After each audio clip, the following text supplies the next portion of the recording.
Many people may tell you Santo Domingo is dangerous and to skip it altogether, but after my first night, I had an amazing time, and now I'm ready to share with you some of the best things to do in the Colonial Zone.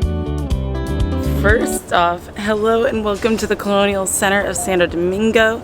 I just was trying to go see the Fortaleza Ozema, the famous fort here, but the party is closing the fort down, so I won't be able to tour it today, but hopefully I'll be able to come back later on during my trip in Dominican Republic. But for now, I'm going to explore more of the Colonial Center of Santo Domingo. And yeah, hopefully be able to come back here because it looks super cool. But right now they're setting up for a party. It must be a pretty expensive party because this looks like a huge setup.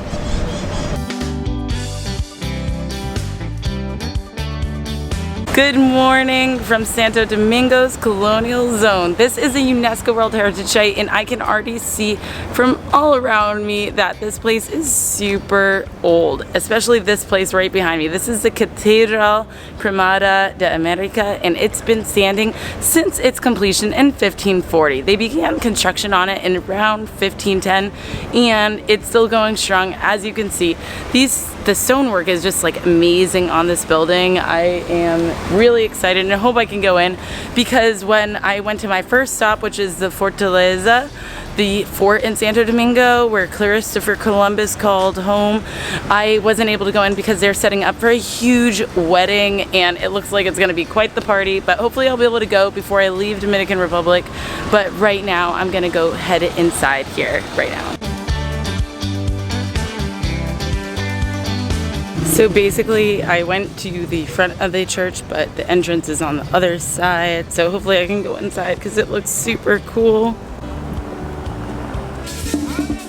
Womp womp. So actually the church opens at 11:30 a.m. So I'm going to continue to walk on to go see this museum and the Pantheon Nacional. That looks like really pretty building. On the way walking there, I think you can see Christopher Columbus's homes. But behind me you can see this choo-choo train. You can take this around the Colonial Center, and it's actually a really good thing if you don't have the ability to walk long distances, even though it's actually quite short of an area, the Colonial Zone. But it's totally a UNESCO Heritage Site, and I'm in love right now with the Colonial Zone. It's a UNESCO World Heritage Site, so it is that for a reason. The buildings are super old, historic, and they just a very nice vibe. I love the old squares you have here, as you can see behind me. And yeah, there was some live music earlier, and now, yeah, just gonna continue exploring and go with the flow because that seems like what Santo Domingo is all about.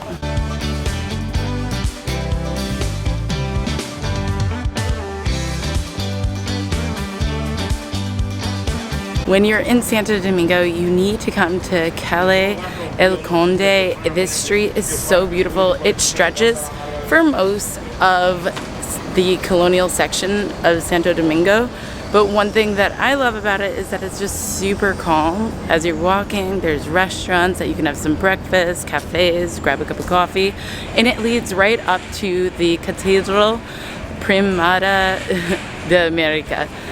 My Spanish needs work as well as my pronunciation, but I definitely love this street. It's super colorful, calm, and relaxing. And just around the corner from here is one of Christopher Columbus's homes. So basically around every corner you go, there is history, and I'm really excited to be here right now. But first up, let's just keep walking around and seeing what we will find. Many people will try to sell you horse ride tours, but I found it very easy to walk around the Colonial Zone alone.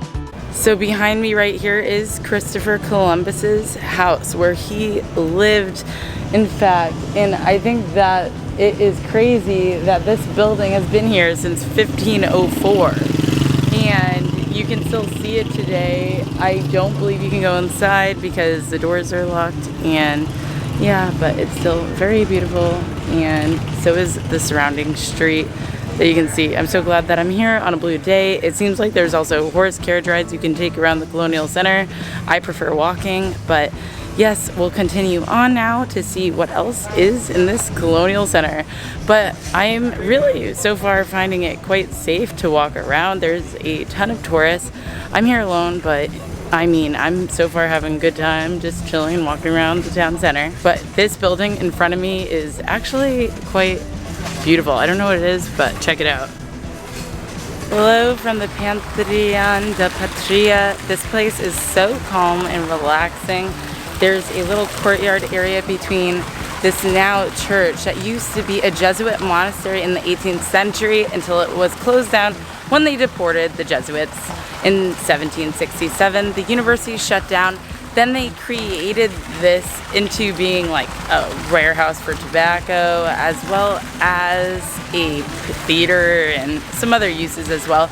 But there are a lot of Dominican national heroes that are buried here, and this place just is very beautiful and relaxing. It is right off of Las Damas Street, and across the street is this very, very fancy hotel. I like walked into it. It's called like Hodelpa something. I'll put that over here.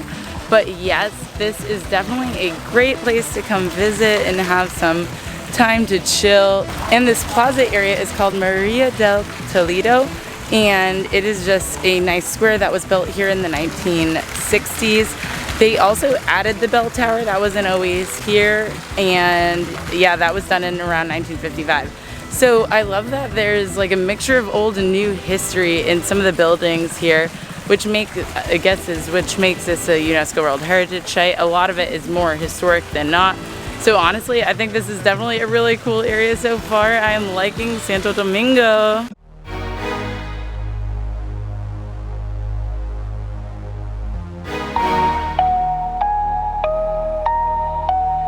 So behind me, you can see there are 3 tombs. Those are actually the only 3 tombs that have dead people in them, like buried people. And one of the heroes that's buried behind me is Gregory Luperon. He was the person that led the Spanish Restoration. When the Spanish were occupying Dominican Republic in 1861, he helped make Dominican Republic what it is today, a free country that is really beautiful and prospering. So I'm definitely liking the history so far that I'm learning. I actually asked the guard in the front that was at the entrance a little bit about the place. He was very helpful. As you can see, there's large tours that come here, but you can also come on your own. This is a free attraction that you can come visit when you're in Santo Domingo. Tucked away after the Calle Las Damas is this beautiful chapel that was originally built in the 16th century by the Davila family, a Spanish, very elite family that wanted this to have their other friends and guests come that were a part of the Spanish elite. However, this now has a beautiful double bell tower. It's right across the street from where the Jesuits used to live before they were expelled, and it's right on Plaza de España, which has this beautiful area to hang out. And you'll see the cannons are pointed towards the water. And yes, this is definitely one of the main viewpoints and places that you should visit when you're in Santo Domingo. Also, right off the main square of the Plaza de España is the Museo Las Casas Reales, a very, very, very popular museum located in the Zona Colonial. And let's go check it out. There looks like there was this cute school group that just walked out and some other tourists going inside. So I think it is definitely worth seeing when you're in Santo Domingo, but let's see for ourselves. Hello from the Museo de las Casas Reales. I'm so excited. This is such an interesting museum located right off of Plaza de España, and it only costs 100 pesos to come in, which is around $2. And it is for a steal because it also comes with an audio guide in English, so you can actually understand and learn all about the history of the discovery of Santo Domingo. What I love about being able to have the audio guide tour is that it helps me understand everything that I see. Sometimes you go to museums and they do not have it in English, but the audio guide has an English setting. I'm learning all about basically from when Christopher Columbus arrived and how they used these Caravella ships, which were the first that could safely transport people to and from Europe to the Americas. They actually took apart one of the ships to build the first fort that was here. The indigenous people actually destroyed that because they obviously were like, who are these people coming to my land? And yeah, I'm not a historian, but I'm definitely really enjoying this museum because it tells you a lot about the history of Santo Domingo as well as the Dominican Republic. So I'm going to continue on this journey to learning more about this amazing country. So this was used by slaves to crush the sugar cane, and one of the main exports of Santo Domingo was molasses and sugar, and yeah, that's just very sad part of the history. Is what it is still part of the history.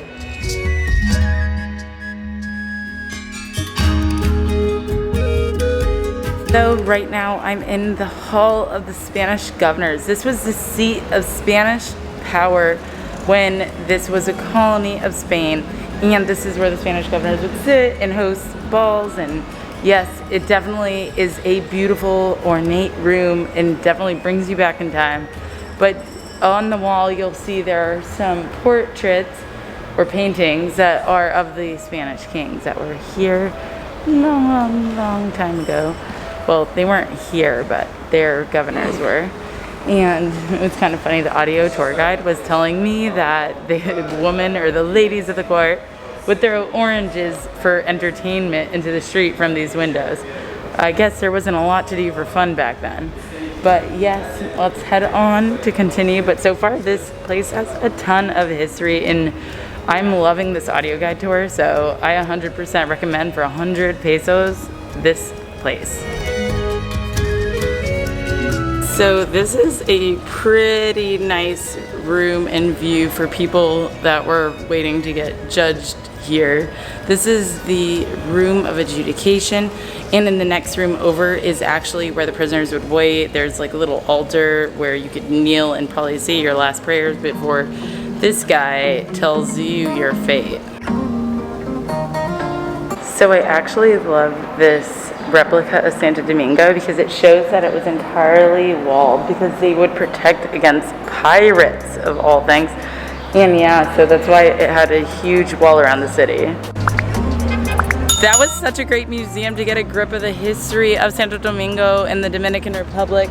But right now, this is the Plaza de España actually. But you can also see this is definitely a place people gather. There's restaurants and cafes, and it's located right in the center of it all. So I'm gonna go check this out quickly. The main attraction here is the Alcazar de Colón, which was actually the first fortified Spanish palace built in the Americas. Guys, this is the Alcazar de Colón, and this was the first Spanish palace built in the Americas, and it's located right along the water, and it really feels like a fort. And basically, this is where the residents of Christopher Columbus's family members lived. So one of his sons lived here, became a governor of Dominican Republic. And yeah, I think it's just like really interesting how old this is. It was built in 1511 and is in this Gothic Renaissance style. I really love it. It feels like I'm back in Europe, but in the Caribbean. So basically 3 generations of Christopher Columbus's family lived in this palace walls, and his son actually ended up dying in Spain in 1526, but Mary Toledo, his wife, stayed here until her death, and they had their kids in this palace. Just a lot of history. It really is coming to life when you're here in Santo Domingo, and now we're outside. This is beautiful. No wonder this is a UNESCO World Heritage Site. The history of this building from Christopher Columbus and his son to the conquistadors that visited was astounding. So one thing you'll notice when you're at the Plaza de España is there's a lot of beautiful restaurants here, and they overlook the Alcazar Colón that I just was at. But you just have to be prepared. They're going to be touristy prices around like 500, 1300, 560 pesos, and large tour groups, as you can see.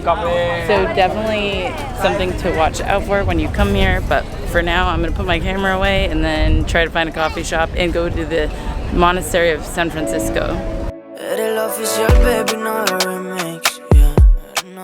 So the Monastery of San Francisco, and it is really pretty. I mean, I don't know if it's closed or not. There's probably an entrance somewhere, but you really can see it from the outside, honestly. I believe it is really pretty through these gates. And now I'm going to head off to do another church, what I tried to do earlier in the day, going to the first ever cathedral in the Americas. So let's go head that way. Who knows, I probably will find something else to stop at along the way. This has been one heck of a journey. if you want to visit one of the most colorful streets in Santo Domingo, well, here you have it. Calle Hostos has these beautifully lined, very short houses lined up with different colors along this hill that I'm about to walk down to get towards the first cathedral of the Americas. But it's definitely a cute street. Finally, it was time to head back to the first cathedral of the Americas, and there was so much life in the square compared to the morning.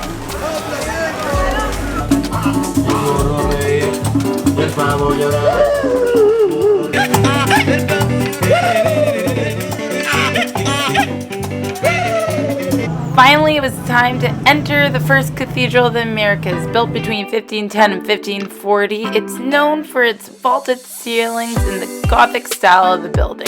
A 500-year-old building with tons of history, this is still used as a main site for official ceremonies and religious celebrations.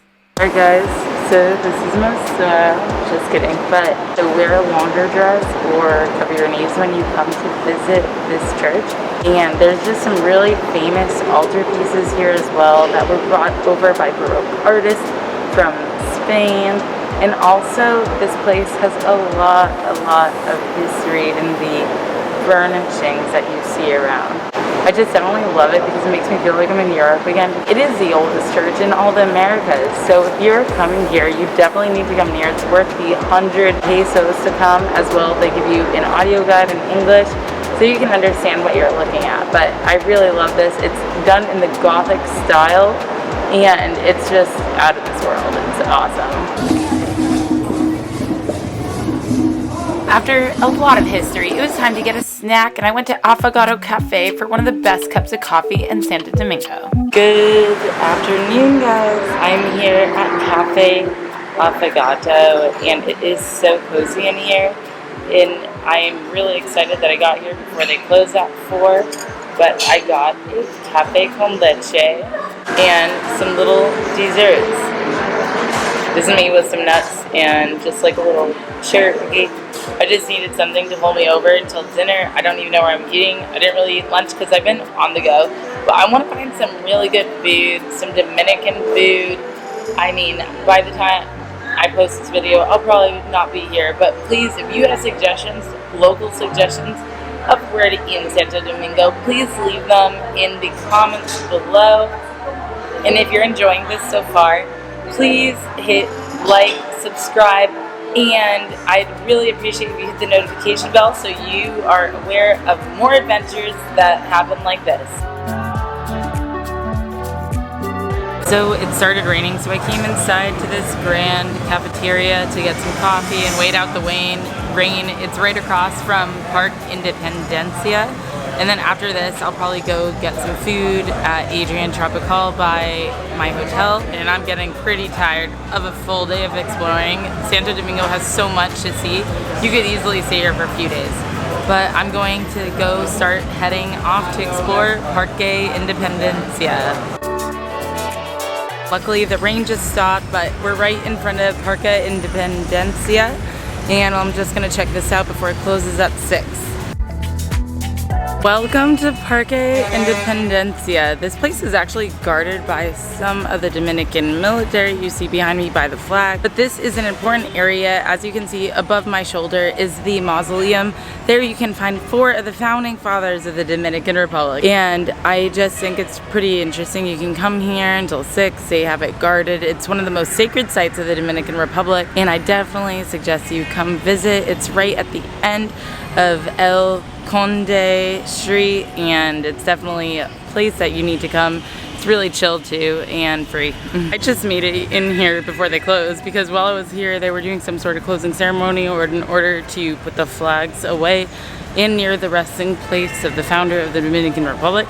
So now I'm just gonna head on out and head back to the hotel and get some food.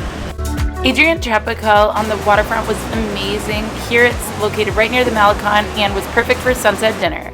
Good evening, it's almost sunset. Well, I think the sun might have actually already set. But I'm here at ADRIAN Tropical. This place is actually so beautiful. It's right off the Malecon and Santo Domingo and really close to my hotel. And it's pretty cool. You can see some people over my shoulder. They're fishing. And yeah, just really beautiful. It's right, we're on a deck literally right above the ocean, and you can see the city off into the distance. It's definitely pretty. The sky really turned some beautiful colors today. And now I'm just gonna dine here and then head back. And I've been sightseeing for almost like 8 or so hours. So it's been a busy day in Santo Domingo for me.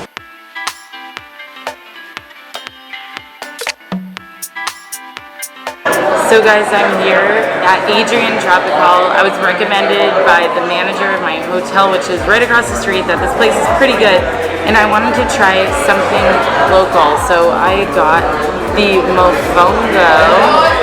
The mofongo is really traditional to Dominican Republic, and I also had it before in Puerto Rico as well, but I'm very excited to try the mofongo here. And I got it with the mix, so I basically have pork in here as well as some beef, and yeah, I'm very excited to try that. And there's also some sauce that looks pretty good. I don't know, it smells pretty savory, so I don't really know how to begin eating this, but I'm gonna try it. And I also got a juice, strawberry juice. I don't know if that's what you're supposed to do, but I just did that. Now let's try it with the sauce. It's like this fried plantain, but yes, this is super good. I'm gonna dig in now and finish the rest of my meal and yeah, enjoy this, because this is really good, but kind of messy. Definitely not a day food. Mofongo was the way to go for tonight. Oh, I'm back in the hotel. If you haven't noticed, I'm in the robe. I am in love with this robe. It's nice and soft, and I'm just about to go head to the hot tub slash pool. I don't know what it is. I'll let you know when I find out. But I'm really excited to just relax some after a busy day. I saw so much today. I'm like still like floored by how awesome Santo Domingo is, and the Colonial Centers. I could spend all day there reading all about the different history of the buildings, and the streets were just colorful and beautiful, and there was music playing out there. I mean, I think that Santo Domingo is often passed up when people go to Punta Cana, Puerto Plata, and other big name cities of Dominican Republic. It's a special place, and I hope people come here and spend at least longer than a day to see what there is to offer here. And yeah, so far so good in my trip to Dominican Republic. But let's go check out the pool. So tonight I just decided to come back and relax. I really enjoyed going around Santo Domingo, and now just get to relax. And this is in fact not a pool, it's a hot tub, and it is really nice up here. There's even outlets behind the lounge chairs, so during the day you could come up here and get some work done and just like get some sun at the same time. And there's also a workout facility right there. I mean, they're going to make this place so amazing. They're even building up all the way. They're gonna add 100 rooms. So in the front it's gonna be this old historic castle, and in the back, beautiful tall building. But yes, I'm really excited. Tomorrow I'm off to Punta Cana, and I'm going to be staying first at a place called Voila Urban Punta Cana, and then I'm gonna go to skate park, and then I'm gonna stay in my first all-inclusive resort that I've ever done. But for now, I'm gonna jump in and enjoy the hot tub. Finally, it was time to relax and chill, because the next morning I was waking up early to take a bus to go to Punta Cana. Be sure to hit subscribe and the notification bell so you're made aware of the next adventure in Punta Cana. And let me know in the comments if you have any questions about traveling to Santo Domingo or suggestions.